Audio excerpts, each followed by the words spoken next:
അധ്യായം 91 അശ്ശംസ്. അവതരണം മക്കയിൽ. സൂക്തങ്ങൾ 15. അധ്യായത്തിന്റെ പേര് പ്രഥമ സൂക്തത്തിലെ പ്രഥമ പദം തന്നെയാണ്. സൂര്യൻ എന്നർത്ഥം വരുന്ന അശ്ശംസ് പ്രവാചകന്റെ മക്കാജീവിതത്തിന്റെ ആദ്യഘട്ടത്തിൽ അവതരിച്ചു. നന്മയും തിന്മയും തമ്മിലുള്ള വ്യത്യാസം വ്യക്തമാക്കുന്നു.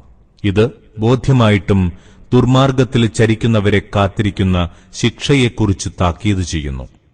സമൂദ് ജനത ധിക്കാരം പ്രവർത്തിച്ചപ്പോഴുണ്ടായ അനുഭവത്തിലേക്ക് ശ്രദ്ധ ക്ഷണിക്കുകയും ചെയ്യുന്നു.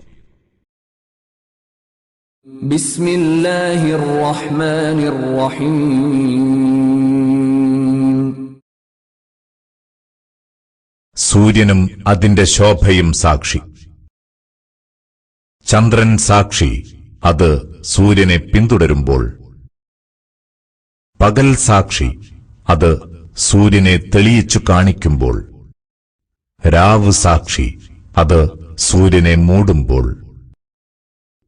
ആകാശവും അതിനെ നിർമ്മിച്ചു നിർത്തിയതും സാക്ഷി. ഭൂമിയും അതിനെ വിസ്തൃതമാക്കിയതും സാക്ഷി. ആത്മാവും അതിനെ ക്രമപ്പെടുത്തിയതും സാക്ഷി. അങ്ങനെ അതിന് ധർമ്മത്തെയും അധർമ്മത്തെയും സംബന്ധിച്ച ബോധം നൽകിയതും. തീർച്ചയായും ആത്മാവിനെ സംസ്കരിച്ചവൻ വിജയിച്ചു. അതിനെ മലിനമാക്കിയവൻ പരാജയപ്പെട്ടു. സമൂദ് ഗോത്രം ധിക്കാരം കാരണം സത്യത്തെ തള്ളിക്കളഞ്ഞു. അവരിലെ പരമദുഷ്ടൻ ഇറങ്ങിത്തിരിച്ചപ്പോൾ ദൈവദൂതൻ അവരോട് പറഞ്ഞു, ഇത് അല്ലാഹുവിന്റെ ഒട്ടകം, അതിന്റെ ജലപാനം തടയാതിരിക്കുക.